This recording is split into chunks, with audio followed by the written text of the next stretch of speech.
सातारा सांगली स्थानिक स्वराज्य संस्था निवडणुकीसाठी उमेदवारी कुणाला मिळणार महायुतीच्या माध्यमातून अशा चर्चा सुरू असतानाच आत्ताची सर्वात मोठी बातमी ती म्हणजेच सातारा सांगली स्थानिक स्वराज्य संस्था या निवडणुकीसाठी महायुतीकडून धैर्यशील कदम यांना उमेदवारी जाहीर झालेली आहे.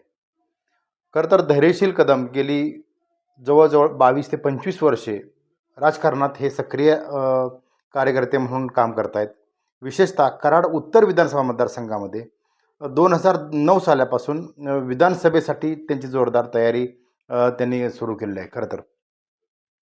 आणि महत्त्वाचं म्हणजे काय तर धैर्यशील कदम यांचं योगदान जे आहे ते भारतीय जनता पार्टी पक्ष संघटनेसाठी खूप महत्त्वाचं आणि महत्त्वाचं असल्यामुळं ह्याचा विचार करून धैर्यशील कदम यांना महायुतीकडून ही उमेदवारी जाहीर झालेली आहे. नुकतीच ही उमेदवारी जाहीर झालेली आहे.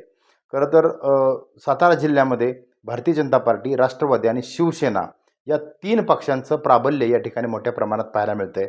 विशेषतः या निवडणुकीमध्ये उद्या उमेदवारी अर्ज भरण्याचा शेवटची तारीख आहे 1 जून. 2 जून रोजी छाननी होणार आहे. 18 जून रोजी मतदान आहे आणि 22 जूनला याचा निकाल लागणार आहे. खरी लढत होणार आहे ती म्हणजे महायुती विरोधात महाविकास आघाडी. आणि आज दिवसभर जी चर्चा सुरू होती त्या पद्धतीनंच जो फॉर्म्युला जो ठरला महायुतीचा तो म्हणजे 11-4-2 असं, म्हणजे 11 भारतीय जनता पार्टी, 2 शिवसेना आणि 4 शिवसेना आणि 2 राष्ट्रवादी असा हा फॉर्म्युला ठरला. विशेषतः सातारा सांगलीवर आपण ही चर्चा करतोय. धैर्यशील कदम हे गेली 20 ते 22 वर्षे साधारणतः या राजकारणात सक्रियमध्ये काम करतात. विशेषतः कराड उत्तर विधानसभा मतदारसंघामध्ये त्यांचं काम खूप मोठ्या प्रमाणात चांगल्या पद्धतीनं या ठिकाणी आहे. भारतीय जनता पार्टीमध्ये त्यांचे मुख्यमंत्री देवेंद्र फडणवीस, याचबरोबर प्रदेशाध्यक्ष, याचबरोबर इतर सर्व जो नेते मंडळी आहेत त्यांच्याशी असलेले स्नेहपूर्ण संबंध. विशेषतः धैर्यशील कदम हे सातारा जिल्ह्याचे भारतीय जनता पार्टीचे अध्यक्ष म्हणून या ठिकाणी काम त्यांनी केलेलं काम खूप महत्त्वाचं मानलं गेलेलं आहे. यामुळे त्यांची उमेदवारी या ठिकाणी ही अंतिम या ठिकाणी होण्यास मदत झाली.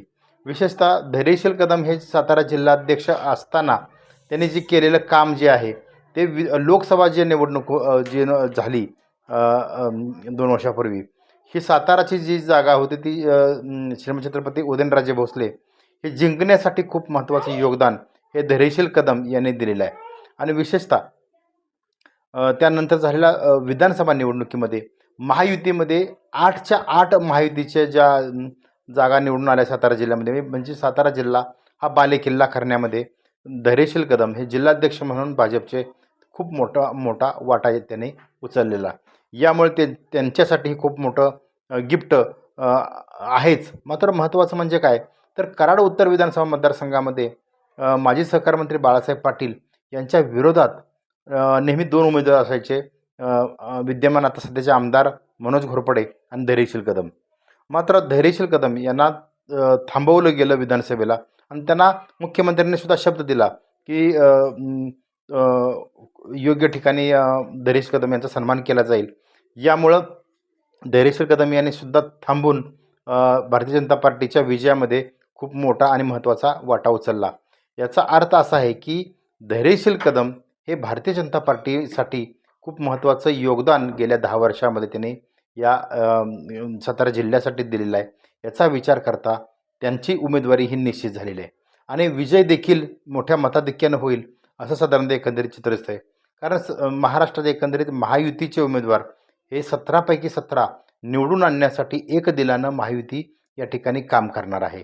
विशेषतः सातारा जिल्ह्यामध्ये अनेक विश्लेषण आपण पाहिली की महायुतीमध्ये काही आलबेल नाही किंवा जिल्हा परिषदमध्ये निवडणूक झाली त्यावेळी च्या निवडणुकीचा काही यावर परिणाम होऊ शकतो का तर कोणताही परिणाम महायुती म्हणून होऊ शकत नाही.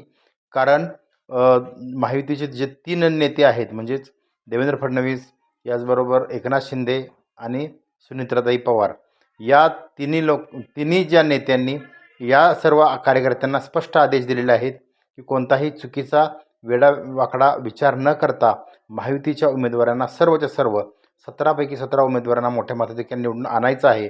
आणि सातारा सांगली स्थानिक स्वराज्य संस्थेमध्ये यामुळं धैर्यशील कदम यांच्यासाठी ही निवडणूक खूप महत्त्वाची आणि सोपी झालेली आहे. याचा आता मतीचा अर्थ असा आहे की विरोधी पक्षामध्ये महाविकास आघाडीची ही सीट राष्ट्रवादी काँग्रेस शरदचंद्रजी पवार यांच्या पक्षाला गेलेली आहे आणि यामुळं खरी लढत होणार आहे ती म्हणजे भारतीय महायुती विरुद्ध महाविकास आघाडी म्हणजे भाजपचे उमेदवार विरोधात शरदचंद्रजी पवार राष्ट्रवादीचे उमेदवार यांच्यामध्ये लढत होणार आहे.